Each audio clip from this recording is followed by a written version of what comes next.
saw a flyer somewhere recently had kind of a cool effect where they had a magnifying glass on top of a photo, and of course wherever the magnifying glass was, that part of the photo was enlarged. So I thought it might be interesting to try and duplicate that. Now in order for this to work, what you have to do is have two different resolutions of the same photo. So here I have the same photo at a higher resolution. And the reason we do that, of course, you can't simply enlarge, like duplicate the layer and enlarge, because the quality would go downhill. So you need to actually have a second version of your image. So what I basically did was took the high resolution one and then made a second one that was lower resolutions to end up at this level.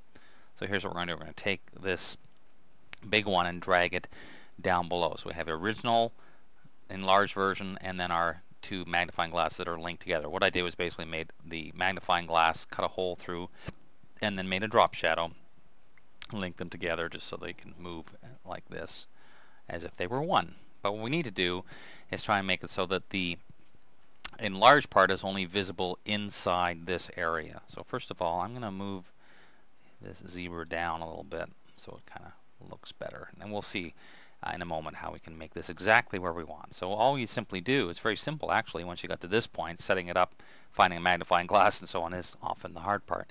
Is simply take the magic wand tool and click in the middle of where you want the enlarged part of the magnifying glass. Then we click on our enlarged layer to select it and simply add a layer mask. Click on the add layer mask button and watch what happens.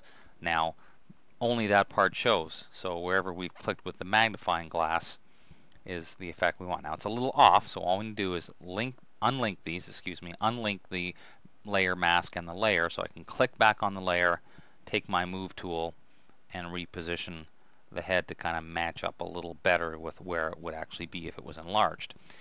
Now that's kind of the effect, but just wanted to also show you that the nice part of doing it this way is that we're not stuck. In other words, if we decide that we really want to magnify a different area, for example over here, obviously when you do that it doesn't work anymore because that magnified area isn't matching up. So all we simply have to do is basically repeat those last steps. You click on the layer mask, fill it with black to hide it completely, then simply take the magic wand, again click on the inside of our magnifying glass, click back on the layer mask, and then fill that with white.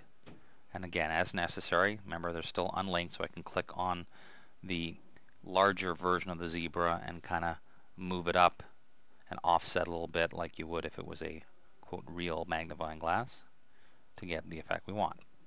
So as you can see, kind of a cool idea, and basically by doing it this way it gives you a little bit of flexibility so you can play around with the positioning of the magnifying glass to magnify a different area. There you have it. You know, one of the side benefits of techniques like that one is when you use a magnifying glass, you're never quite sure what you're going to find.